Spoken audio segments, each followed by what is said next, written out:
Merhabalar, Ayşen Örgüleri YouTube kanalıma hoş geldiniz. Bugün size çok güzel bir örgü modelin yapılışını anlatmaya çalışacağım. Ben şöyle 4 renk kullanacağım arkadaşlar. 3 milimde tığım var. Şimdi yapım aşamasına geçelim. Öncelikle zincir çekerek başlayacağız arkadaşlar. Zincirlerimizi birazcık öyle sıkı çekmeyelim ki alt tarafı toparlanma yapmasın. Trabzanlarımızı yaptıktan sonra altı şöyle hafifçe bol olsun ki üst tarafı bollaştıkça alt tarafı toparlanma yapmasın. İstediğimiz ölçüye kadar zincirimizi çekip hazırlayalım. 1 metre battaniye, 1 metreden 10 santim fazla çekin arkadaşlar. Trabzanları yaptıktan sonra ölçüp zincirin fazlasını kesersiniz. Zincirimi çekip hazırladım. Şöyle başını alıyorum. 1, 2, 3, 4. Dördüncü zincire batarak buraya ikili trabzan yapıyoruz. Başını alıyorum. Bir sonraki zincire batıyorum. İkili trabzan yapıyoruz.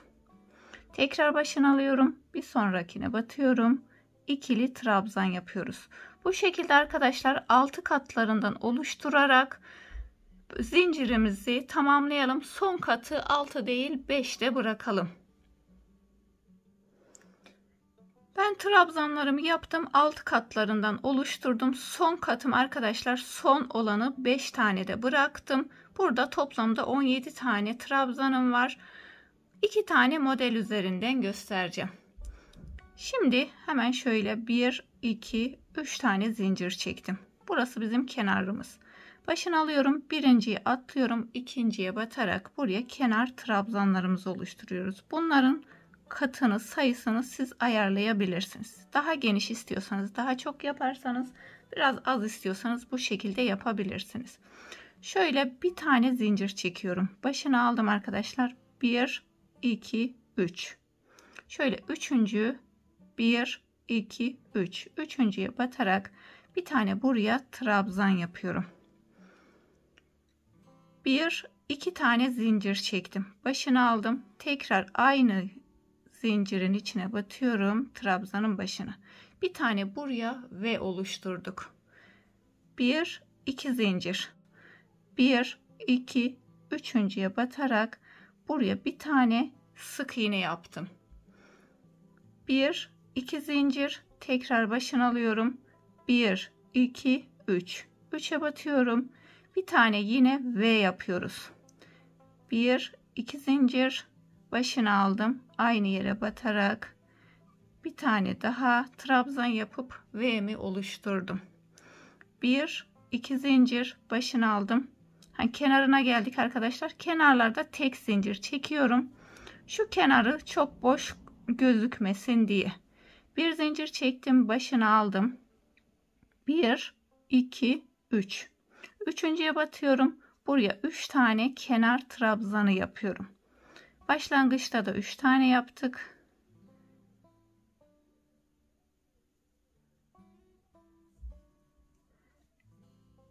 Şöyle 3 tane kenar trabzanı yaptık. Alt kısmını bu şekilde yapıp tamamlıyoruz. Şimdi yine 1, 2, 3 zincir ve döndürüyoruz. Bu kenarlar hep 3 tane olduğu için şöyle hızlıca burayı geçiyorum. 3 tane yaptık. Şimdi modelimizi kurmaya başlayacağız arkadaşlar. Bir tane zincir çekiyorum. Bu kenarlarını her zaman bir tane çekeceğiz. Başını alıyorum. Orta taraflara da her zaman 2 kere çekeceğiz. Hemen şöyle buradaki V'nin ortasından batıyorum ve uzatıyorum. 1, 2, 3, 4, 5, 6, 7, 8, 9, 10'u çok uzatmadan şöyle küçük bırakıyorum. Çok uzatmıyorum. 10 taneyi çektik arkadaşlar. Şimdi bunları 2 2 kapatacağız. Gördüğünüz gibi buradaki 2 belli. Hemen şöyle alıyorum. 2 taneyi beraber kapattım. Tekrar zaten o şöyle yapınca belli oluyor. Şöyle 2 tane daha kapatıyorum. Bir tane başına aldığımız, bir tane de çektiğimiz ilmek diğerlerinden ayrılmış oluyor. 1 2 tane kapattık. 3 4 5 6 7 8 burada daha belli bak. 9 10 taneyi kapattıktan sonra bu son ilmeğimi şöyle kaydırıyorum arkadaşlar. Daha da genişlemesin diye. Şöyle gördüğünüz gibi deniz kabuğumuz oluşmuş oldu. 1 2 3 4 tane zincir çektim. Hemen getiriyorum arkadaşlar.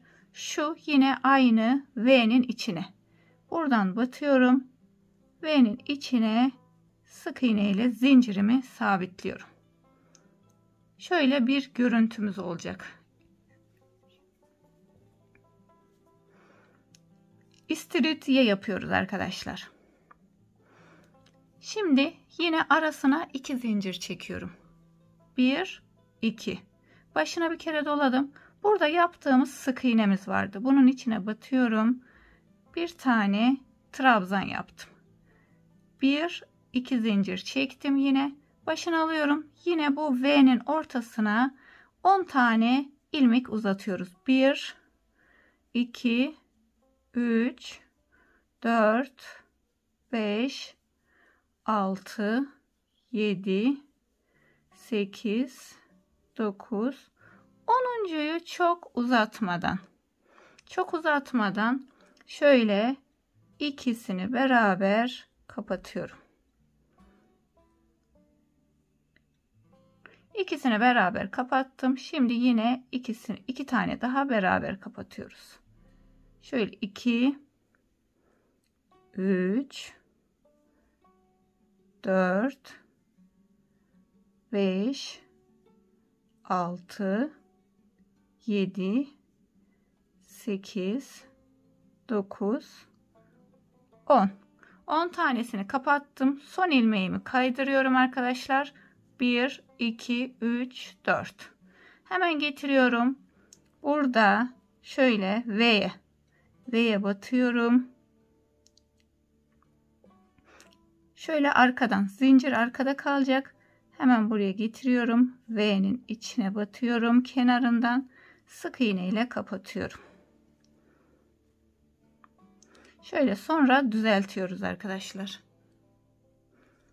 Şimdi kenarına geldik. Bir tane zincir çekiyorum. Başını aldım. Bu kenardaki trabzanlarımız hep aynı 3 tane.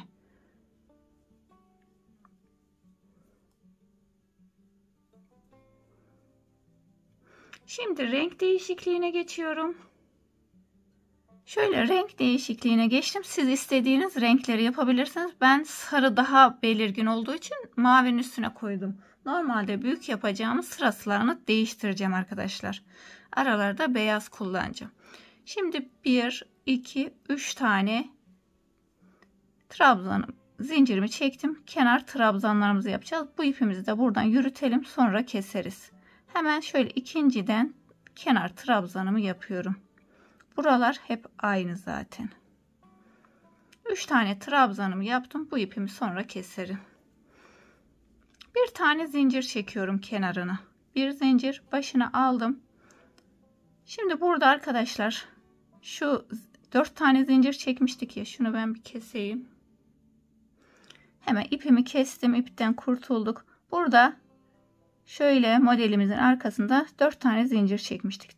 Zincire batıyorum. Sık iğne ile kapatıyorum. 1 2 zincir. Başını aldım arkadaşlar. Burada ortada bir tane tek trabzan yapmıştık. Trabzanın başına batarak trabzan yapıyorum. Buraya V'yi oluşturacağız. Bir sonraki modelimizi buraya yapacağız. 1 2 zincir. Tekrar başını aldım. Aynı trabzanın başına batıp V'yi oluşturuyoruz. Bu sırada bir tane modelimiz olacak. Alt sırada 2 taneydi. 1 2 tane zincir çektim. Hemen buradaki 4 tane çektiğimiz zincirin ortasına batıp kapatıyorum.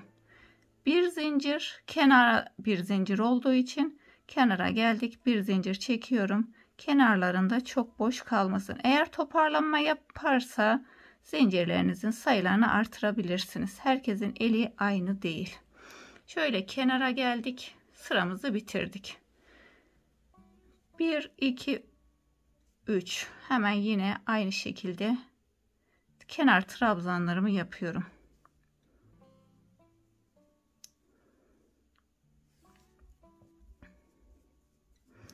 Şimdi biz modelimizi buraya yapacağız arkadaşlar. O yüzden bir tane zincir çekiyorum. Başını aldım. Buradaki yaptığımız sık iğneye zincire batmıştık ya. Hemen ona batıyorum. Buraya bir tane trabzan yapıyorum. Trabzanımı yaptım. 1, 2 zincir. Ortada hep 2 zincir çekiyoruz. Başını aldım.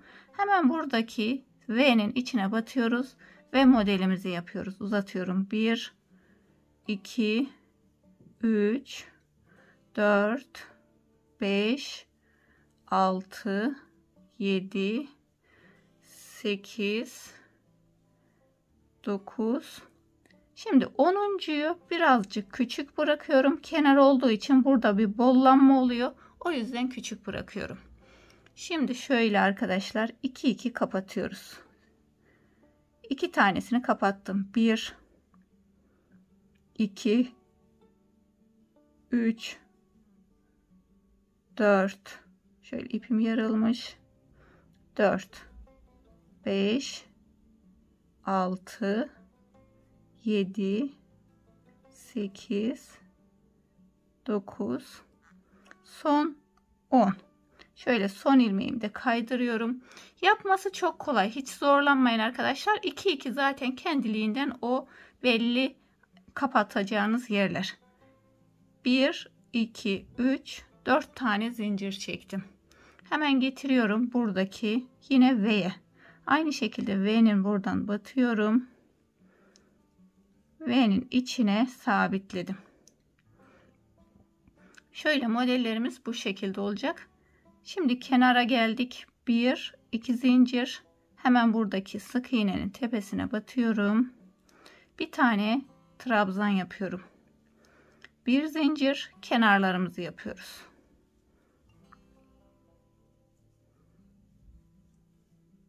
Kenarlarımız hep aynı. Ters tarafında renk değiştiriyoruz arkadaşlar. Şimdi beyaz ipimize geçelim. Şimdi biz alt sıranın tekrarını yapıyoruz arkadaşlar. Şu sıramızı yapıyoruz. Ben şöyle kuruluşunu göstereyim. Yine 3 zincirle başlıyoruz. Kenarı hep aynı. Şu ipimizi de yürütüyoruz. Sonra içinden kesiyoruz. Şöyle kenar trabzanlarımı yapıyorum. Bunu kenara vereyim, sonra keseceğiz. Her zaman bir zincir kenarına. Şimdi şu trabzanı yapmıştık ya bir tane. Bu trabzanın başına hemen V'mizi oluşturuyoruz. İkinci modelimizi hemen buradan başlayacağız. 2 zincir çektim. Tekrar aynı yere batıyorum. V'mi yaptım. Buraya biz modelimizi yapacağız şimdi. 1, 2 zincir. Hemen şöyle zincirin tam ortasından 4 tane zincir çekmiştik. Zincirin ortasından sık iğne yaparak kapatıyorum. 1, 2 zincir, başına aldım. Hemen buradaki trabzanın tepesine batıyorum. Yine V'mizi oluşturuyoruz ve yapıyoruz. Şöyle battım. Bir zincir ve kenar trabzanlarımız. 1, 2, şöyle 3. Hemen 1, 2, 3 döndürüyoruz arkadaşlar. Sonra modellerimizi buraya yapacağız. Buraya yapacağız. Buraya trabzan yapacağız. Buraya model yapıp sonra kenar trabzanlarımızı yapacağız. Ben şöyle büyük bir parçada yapayım. Son bölümde görüşmek üzere diyelim. Arkadaşlar ben şöyle büyük bir parçada yapıp tamamladım. Bundan çok güzel battaniyeler yapabilirsiniz. Çok güzel bundan yelek yapabilirsiniz. Çocuklara alt kısmına koyarak 2 sıra süsleme yapabilirsiniz. Üst tarafını düz örerek güzel bir yelek elde etmiş olursunuz. Bugün de beni izlediğiniz için çok teşekkür ederim. Bir başka videoda görüşmek üzere. Kendinize iyi bakın. Allah'a emanet olun. Hoşça kalın.